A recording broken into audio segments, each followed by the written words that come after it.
लिखा गया कि कोई भी रिलीजियस डिनोमिनेशन अपने मजहब पे भी चल सकता और अपने जो इमूवेबल मूवेबल प्रॉपर्टीज में उसको एडमिनिस्टर कर सकता। तो ये जो नरेंद्र मोदी की सरकार है वो वक्फ प्रॉपर्टीज को बचाने के लिए, वक्फ प्रॉपर्टीज को डेवलप करने के लिए, वक्फ प्रॉपर्टीज में एफिशिएंसी लाने के लिए ये बिल नहीं लाई है। ये बिल इसलिए लाया गया है ताकि हमेशा के लिए वक्फ बोर्ड को ख़त्म कर दिया जाए। इसकी मिसाल आपके सामने दे रहा हूं। 1995 एक्ट में वक्फ बाय यूज़र है, यानी कोई चीज़ के इस्तेमाल करने की वजह से वो प्रॉपर्टी वक्फ हो जाती है। सर, नमाज हो रही है एक जगह पर, यतीम खाना है, कब्रस्तान है। अब बीजेपी इस बिल में वक्फ बाय यूज़र ख़त्म कर रही है। वैसे अगर आप हिंदू धर्म में देखेंगे, कई एंडोमेंट बोर्ड्स में देखेंगे, वहां पर बाय यूसेज वो प्लेस रिलीजियस हो जाती है। लॉ में है हिंदू धर्म के एंडोमेंट में। अब आप मेरे को बताइए, एक एग्जाम्पल दे रहा हूं। उत्तर प्रदेश में 1,21,000 रजिस्टर्ड वक्फ प्रॉपर्टीज है सुन्नी वक्फ बोर्ड में। उसमें से 1,12,000 तो वक्फ बाय यूजर है। जब वक्फ बाय यूजर खत्म हो जाएगा तो कौन सा लॉ अप्लाई होगा उसके ऊपर? एक ये हो गया। ये इनका ये वक्फ बोर्ड बचाने का मतलब नहीं, खींचने का मतलब है। दूसरा उसमें क्या है कि कोई 5 साल जो मुसलमान रहेगा, उसमें लिखा हुआ है प्रैक्टिसिंग मुसलमान रहेगा, वही वक्फ करेगा। अब प्रैक्टिसिंग मुसलमान का मतलब क्या है? क्या वो 5 वक्त की नमाज पढ़ने वाला होगा? क्या वो दाढ़ी होगी, सर पे टोपी होगी? क्या वो रातों में जाके मस्जिद में इबादत करेगा? क्या वो कुरान का हाफिज होगा? क्या उसकी वाइफ मुस्लिम होगी या नॉन मुस्लिम होगी?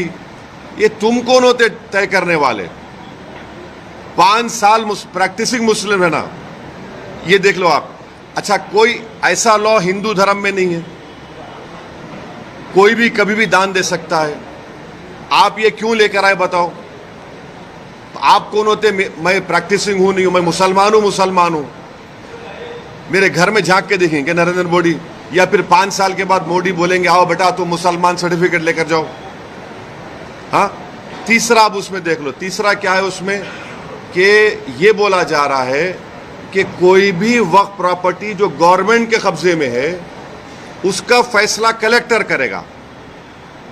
अब आप मेरे को बताइए, कलेक्टर खुद गवर्नमेंट का होता है, एग्जीक्यूटिव का। क्या कलेक्टर अपने मामले में जज बन सकता है क्या? ये तो प्रिंसिपल्स ऑफ नेचुरल जस्टिस के खिलाफ है। भाई, आप में मेरा झगड़ा होगा तो आप जज कैसे बनेंगे? तो कलेक्टर को इख्तियार दे रहे हैं कि कलेक्टर तय करेगा। अच्छा, फिर सर्वे कमिश्नर होता है जो सर्वे करता है प्रॉपर्टीज को। ये बोल दिया कि नहीं, सर्वे कमिश्नर नहीं करेगा, कलेक्टर करेगा। सर्वे कमिश्नर एक अलग होता है डिपार्टमेंट, उसको खत्म कर रहे हैं। क्यों कर रहे हैं भाई आप उसको? फिर आप ये कर रहे हैं कि स्टेट वक्फ बोर्ड, सेंट्रल वक्फ काउंसिल में वहां पर सिर्फ एक नॉन मुस्लिम मेंबर होता है, मिनिस्टर होता है। बाकी के पूरे जितने कैटेगरीज है उसमें मुसलमान होता है। आप उसको खत्म करके मेजॉरिटी नॉन मुस्लिम को मेंबर बनाना चाह रहे हैं। स्टेट वक्फ बोर्ड में पूरे मुस्लिम मेंबर्स होते हैं, उसको आप क्या कर रहे हैं? आप उसमें से कम 8 या 9 नॉन मुस्लिम को अपॉइंट करना चाह रहे हैं। स्टेट वक्फ बोर्ड में इलेक्शन होता है मुतवल्ली कैटेगरी का, एमएलए एमपी कैटेगरी का और बार काउंसिल का। आप नॉमिनेट करेंगे। अच्छा, नॉमिनेट क्यों करना चाह रहे हैं? अगर आप वक्फ बोर्ड का एक्ट देखेंगे तो वक्फ बोर्ड में आपकी प्रॉपर्टी वक्फ है, मैं उसको डायरेक्ट मैनेजमेंट में 5 साल के लिए ले सकता हूं। जब मैं अपने लोगों को नॉमिनेट कर दूंगा उसमें, तो मैं डायरेक्ट मैनेजमेंट ले लूंगा। इनकी नीयत खराब है उसमें। फिर आप ये कह रहे हैं कि कोई हिंदू वक्फ नहीं कर सकता। क्यों नहीं कर सकता हिंदू वक्फ? हिंदू वक्फ कर सकता है, वो मुतवल्ली भी बन सकता है, मगर आप हिंदू वक्फ नहीं कर सकता, उसको खत्म कर रहे हैं और हिंदू को मेंबर बनाना चाह रहे हैं आप। सेंट्रल वक्फ काउंसिल लेके देयर शैल बी, शेल का मतलब मैंडेटरी अंग्रेजी में, 2 मेंबर रहेंगे मिनिमम। फिर ये झूठा प्रोपेगेंडा बीजेपी की कि हम महिलाओं को बना रहे हैं, वो पढ़ते नहीं है। ऑलरेडी महिला का प्रोविजन है। क्या प्रोविजन है? अब ये बोल रहे कि 2 बनाएंगे। अभी जो प्रोविजन है एटलीस्ट 2, यानी 2 से बढ़ सकते, आप 2 कर दिए खाली उसको। वक्फ का एक ट्राइब्यूनल है, अब ट्राइब्यूनल में झूठा प्रोपोगंडा करते हैं कि ये इसका डिसीजन फाइनल होता है। भाई एनजीटी ट्राइब्यूनल है, इनकम टैक्स का ट्राइब्यूनल है, रेलवे क्लेमेंट्स ट्राइब्यूनल है, ऐसे 14 ट्राइब्यूनल है जिनका डिसीजन फाइनल होता है, अपील नहीं कर सकते। भाई ट्राइब्यूनल के जजमेंट के बाद हाई कोर्ट में रिव्यू पिटीशन डाला जाता है। अपील करने से तो लाखों केस कोर्ट में है, और रिव्यू पिटीशन में हाई कोर्ट पूरा रिकॉर्ड मंगा सकता है, तो ये वक्फ के फेवर में नहीं है। फिर इसमें आपने एक कानून लेकर आए। अभी कानून क्या है कि अगर कोई वक्फ की जायदाद को चोरी से बेचता है, उसको 2 साल का रिगरस इम्प्रिजनमेंट, नॉन बेलेबल। अभी मोदी जी के दिमाग में ख्याल आया, क्या ख्याल आया कि तू वक्फ बोर्ड की जायदाद को बेच दे। मोदी है तो मुमकिन है, क्या मुमकिन है कि तेरे को 2 साल नहीं, सिंपल इम्प्रिजनमेंट, तेरे को बेलेबल हो जाएगा। तो वक्फ के मफाद में क्या हो रहा है? ट्राइब्यूनल है वक्फ का ट्राइब्यूनल, उसमें एक डिस्ट्रिक्ट जज सीजे अपॉइंट करते हैं हाई कोर्ट के, एक इस्लामिक नॉलेज का जानकार और एक एमिनेंट पर्सन। अब आप क्या करते हैं? रिटायर्ड डिस्ट्रिक्ट जज, रिटायर्ड गवर्नमेंट एम्प्लॉय, कैसे होगा? फिर अगर आपकी कोई वक्फ की प्रॉपर्टी है, मैं जाके कंप्लेन करता हूं कि ये वक्फ नहीं है, तो collector will order an inquiry. अच्छा, पेंडिंग इंक्वायरी और property will not be Waqf की एक्ट में बोल रहे, बिल में बोल रहे, and there is no time limit for that inquiry, and the collector will do the inquiry as he deems fit.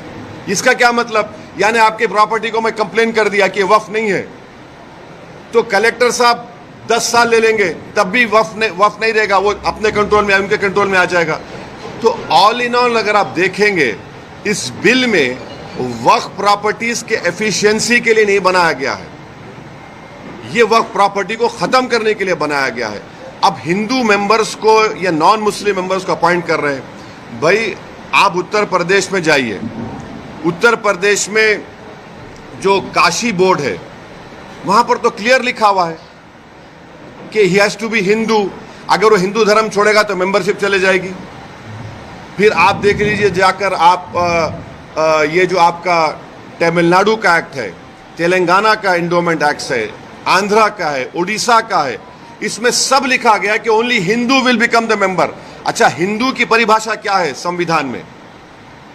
Hindu, Sikh, बौद्ध और जैन, मगर इन मंदिरों में सिर्फ हिंदू बनेगा मेंबर। अब मिसाल के तौर पर मुंबई में ट्रस्ट में है आपका कौन सा मंदिर? सिद्धि विनायक है। गुजरात में सोमनाथ की मंदिर, वो भी ट्रस्ट में आता। वहां पर आप किसको बनाते हैं मेंबर? आप एक बात समझिए, तिरुपति के प्रसाद में घी में एनिमल फैट आया तो एतराज हो रहा है, बिल्कुल सही है, नहीं होना चाहिए अगर हुआ तो, मगर आप हमारे धर्म के संस्थानों में आप कैसे नॉन मुस्लिम को बनाएंगे? प्रसाद में आप बोल रहे कि एनिमल फैट आ गया तो गलत है, बोल हम भी मानते गलत है, नहीं आना चाहिए, उनकी आस्था है, मगर यहां पर हमारी आस्था, हमारे धर्म में, ये तो वक्फ बोर्ड तो मुस्लिम धर्म का हिस्सा है। तो इसलिए ये जो बिल मोदी लाए हैं, उनकी सरकार लाई है, वो वक्फ प्रॉपर्टीज को छीनना चाह रहे। अच्छा, अभी हाजी मलंग की दरगाह है, एकनाथ शिंदे का स्टेटमेंट है कि दरगाह नहीं, हम नहीं मानते। अब ये कानून बनेगा तो कलेक्टर साहब के पास जाएंगे, कोई कलेक्टर बोलेगा नहीं नहीं ये दरगाह नहीं है, ये तो कुछ और है, या इंक्वायरी ऑर्डर कर देगा। ये कैसे होगा बताइए आप? अच्छा, एक मिनट ठहरिए, इसमें एएसआई के प्रोटेक्टेड मॉन्यूमेंट्स भी है। एएसआई चाहता है कि पूरा निकाल दिया जाए वक्फ बोर्ड से। एएसआई का सेक्शन 16(1) पढ़िए आप, वो ये बोलता है कि the religious character of any protected monument can never be changed. तो ये इसीलिए हम कह रहे हैं कि ये वक्फ बिल जो नरेंद्र मोदी लाए हैं, वो वक्फ की प्रॉपर्टीज को बचाने के लिए नहीं, वक्फ के प्रॉपर्टीज को एफिशिएंट बनाने के लिए नहीं। अच्छा, जो वक्फ बोर्ड को मुतवल्ली 7% देते थे अपने इनकम का, उसको आप 5% कर दिए। ये कौन सा वक्फ के मफाद में काम कर रहे बताओ आप?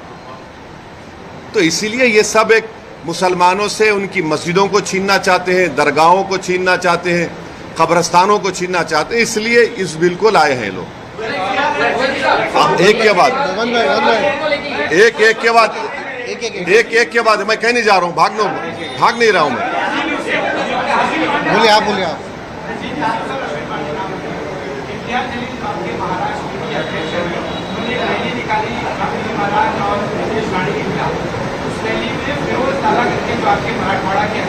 कौन? हाँ,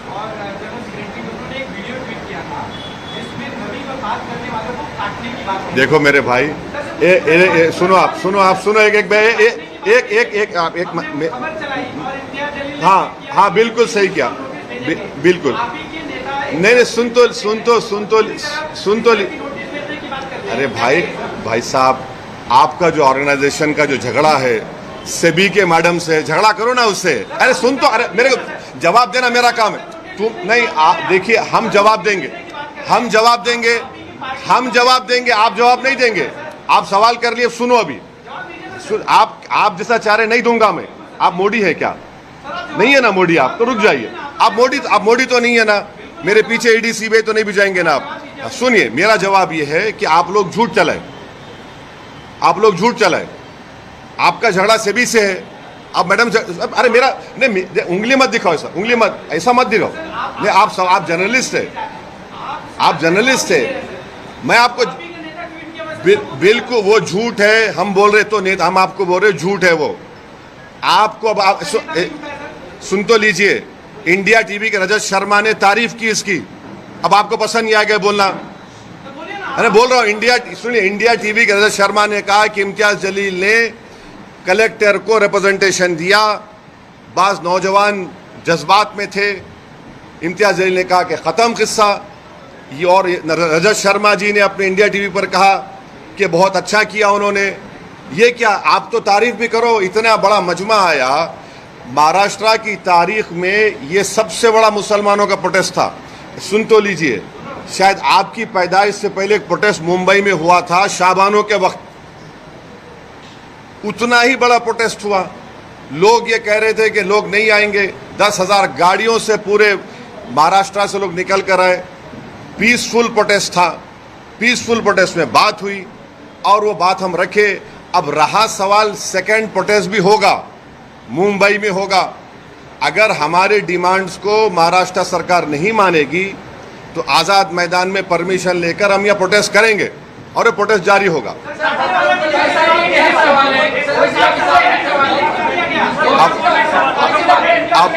अब आप लोग डिसाइड कर लो, आप बैठ जाइए। आपको अपने क्या उनको डिसाइड कर, आप कहीं बीच में रहे, आप ठहरो ना।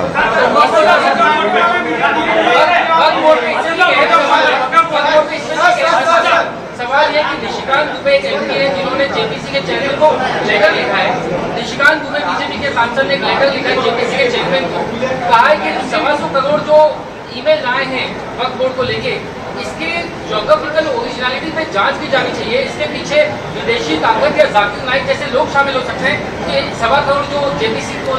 सुनिए, मैंने इनिशियल रिमार्क्स में अपने कहा कि ये जेपीसी नहीं है, ये जॉइंट वर्किंग कमेटी ऑन वक्फ है। Joint working committee on Waqf amendment bill में जो भी होता है, जो भी निर्णय होगा, वो हम पब्लिकली नहीं बोल सकते, वो हम पार्लियामेंट रूल्स प्रोहिबिट करते। वो अंदर जो भी होगा वो चेयरमैन साहब और मेंबर्स डिसाइड करेंगे। वो लिखे हैं तो ये देखिए, मैं आपको बता रहा हूँ, पार्लियामेंट की स्टैंडिंग कमेटी हो, पार्लियामेंट की सेलेक्ट कमेटी हो, पार्लियामेंट की जॉइंट पार्लियामेंट्री कमेटी हो, पार्लियामेंट की जॉइंट वर्किंग कमेटी हो, पार्लियामेंट की बिजनेस एडवाइजरी कमेटी हो, इन तमाम कमेटीज में जो भी अंदर जो होता है वो हम नहीं बोल सकते। आप मेरे को चाह रहे हैं कि कोई लेटर लिखा चेयरमैन को, वो कमेटी का हिस्सा हो गया। अभी हम उसको कमेटी में बात करेंगे या नहीं करेंगे, वो कमेटी का चेयरमैन तय करेगा, हम तय करेंगे। उत्तर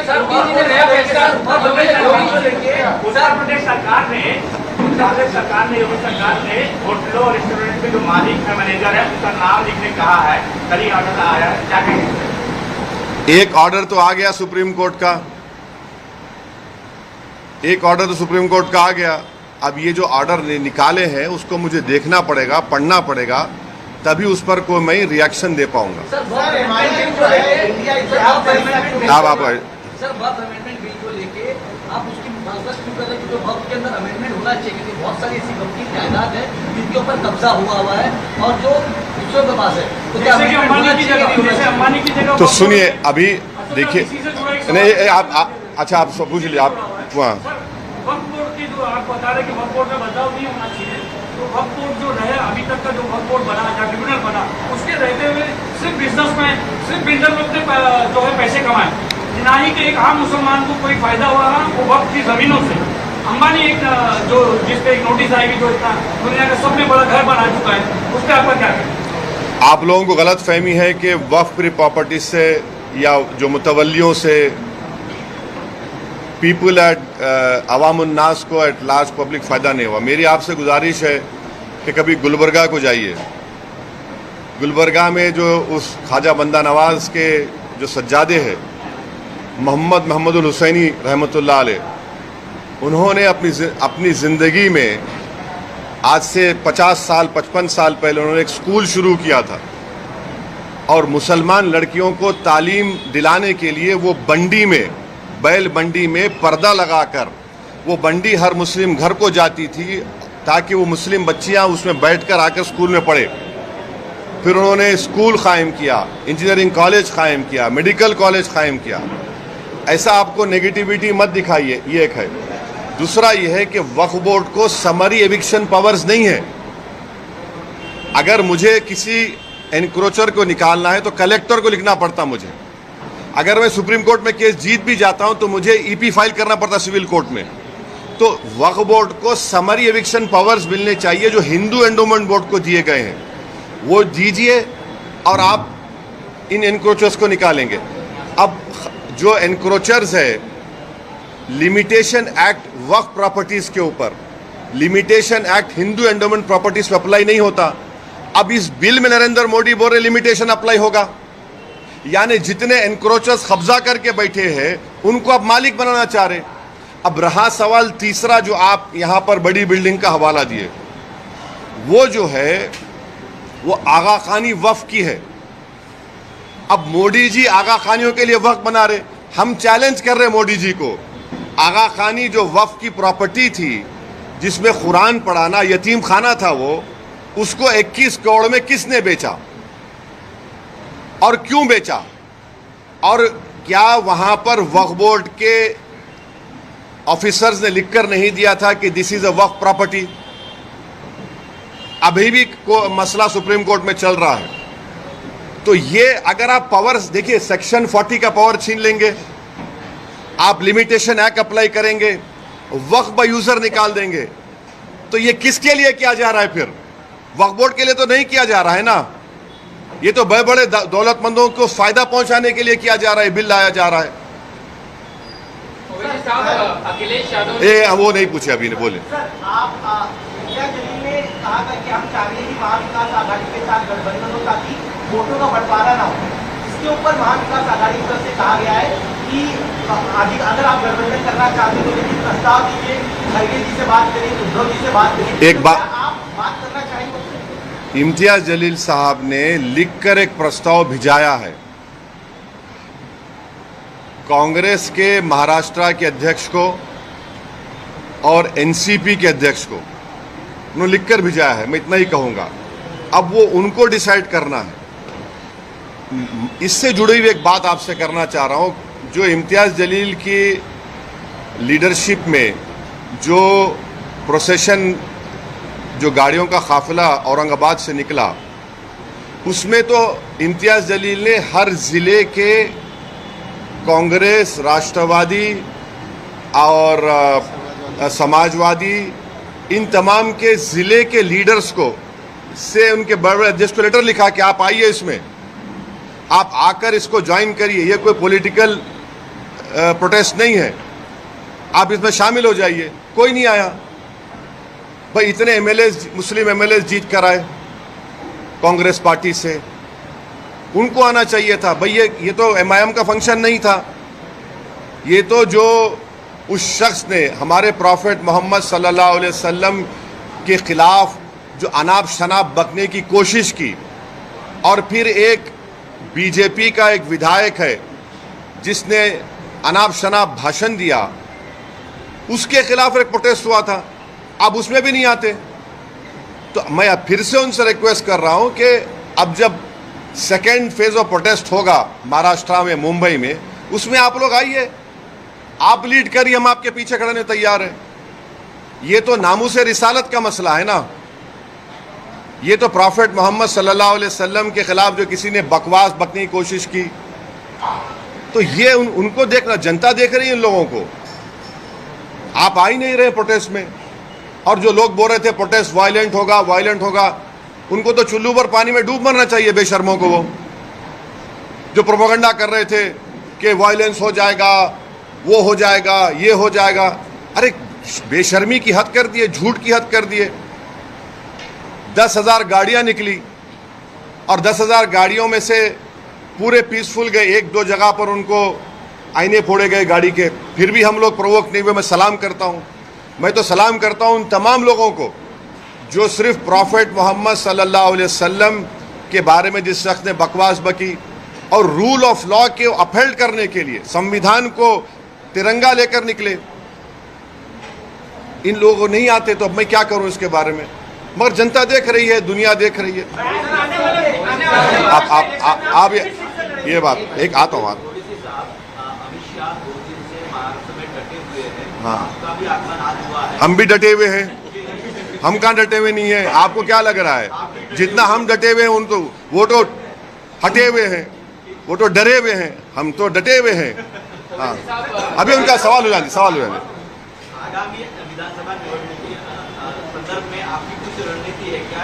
आने वाले दिनों में आप आज आए हैं महाराष्ट्र? नहीं, अभी तो हमने हमारे मुंबई के अध्यक्ष रईस लश्करिया साहब के विधानसभा में आज हमारी जनसभा है, हमने इनका नाम डिक्लेयर कर दिया, इम्तियाज जलील का नाम डिक्लेयर कर दिया। हमारे 2 MLAs हैं, मुफ्ती इस्माइल और फारूक शाह धूलिया से, फिर शोलापुर से हमने फारूक का नाम डिक्लेयर किया, और भी नाम डिक्लेयर करना है हमको, और वो नाम डिक्लेयर करेंगे अभी हम।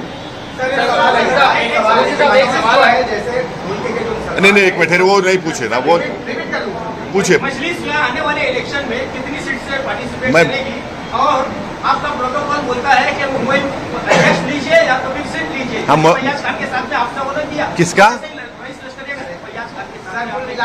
वही सवाल था कि मजलिस जो है मुसलमानों को मुत्तहिद करने की बात करती है, और ग्राउंड लेवल पे ऐसा नहीं लगता है कि आपसे और ग्राउंड लेवल पे जो तालमेल है वो है। मिसाल के तौर पे हारिस पठान को लेकर जो है आपके खुद के मुंबई में नाराजगियाँ बहुत ज़्यादा है। हाँ। पिछले कुछ 15-20 दिन पहले कुछ ऑफिस में भी जो है इस तरह की नाज़िम अल्फाज का इस्तेमाल किया गया था। तो मैं जानना चाहता हूँ कि वजह क्या है कि आपका ग्राउंड आपके घर में नाराजगी नहीं है? एक मिनट ठहरिए। अच्छा, तुम्हारे घर में नाराजगी नहीं है तुम्हारे खिलाफ? अरे तुम बोले तो दो ना, तो तुम आके बैठो तो मैं उधर आता हूँ, आ जाओ इधर। तुम्हारे घर में नाराजगी नहीं है ना? हर घर में नाराजगी होती है, तो उसमें क्या है, घर है अपना। तो अरे भाई, बहुत जमीन पे लगाव है, जमीन पे चल रहा है काम, फिक्र मत करिए। नहीं नहीं, ना ना नहीं, एक मिनट। अब मुंबई में कई मरतबा आता हूँ, कई मरतबा अपने कार्यकर्ता से मिलता हूँ, आप लोगों से बच के निकल जाता हूँ। इसका यह मतलब तो नहीं है कि हम नहीं मिल रहे हैं, आते हैं, मिल रहे हैं, काम हो रहा है। यकीनन इस बात का मैं इकरार कर रहा हूं कि there is always a room for improvement. हम इम्प्रूवमेंट करेंगे और अच्छा करेंगे, मगर ये बोलना कि बिल्कुल ही नहीं, ऐसा नहीं है। वैसे साहब, एक सवाल ये जानना चाहता हूँ कि अखिलेश यादव ने ये आरोप लगाया है कि उत्तर प्रदेश में बाई इलेक्शन होने वाले हैं, उससे ठीक पहले योगी गवर्नमेंट वोटर्स लिस्ट में से मुसलमानों के नाम काट रही है। एक ये सवाल, और दूसरा सवाल जम्मू कश्मीर चुनाव में लेना चाहता हूँ, जिसमें बीजेपी पहले एक सवाल हो जान दीजिए। नहीं, मैं नहीं, कहाँ भाग रहा हूँ मैं? अखिलेश यादव वाला से पहले नहीं, अगर नाम काट रहे हैं तो नाम दलाइए ना। आप डेट ऑफ पोलिंग आने तक नाम दला सकते हैं, आप नाम दलवाइए। आप रो क्यों रहे हैं? आप नाम दलवाइए। अगर आपके नाम का बीजेपी नाम डाल रही है डिलीशन का, तो आप डालिए उनका नाम, कौन रोक रहा है आपको? आप डालिए नाम। और इलेक्शन कमीशन को रिप्रेजेंटेशन भिजाइए, मीडिया को दीजिए कि कहाँ पे कौन सी 10 विधानसभा में चुनाव हो रहा है बाई इलेक्शन का, कहाँ से नाम काट रहे हैं वो दे दीजिए। मीडिया को बोल दीजिए कि इस विधानसभा में इतने नाम काटे गए मुसलमानों के, मगर नाम डलवाइए आप और करिए वो। सर मजलिस अब वो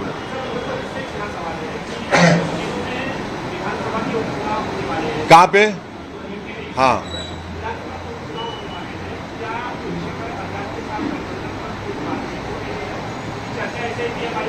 नहीं, इस सवाल का जवाब जो है हमारे उत्तर प्रदेश के अध्यक्ष जनाब शौकत अली साहब आपको देंगे। सर एक सवाल है, वो भाई नहीं पूछे, वो आप वो पीछे आपके जो है मेरे सवाल का जवाब ही नहीं मिला। नहीं, जवाब दे दिए आप।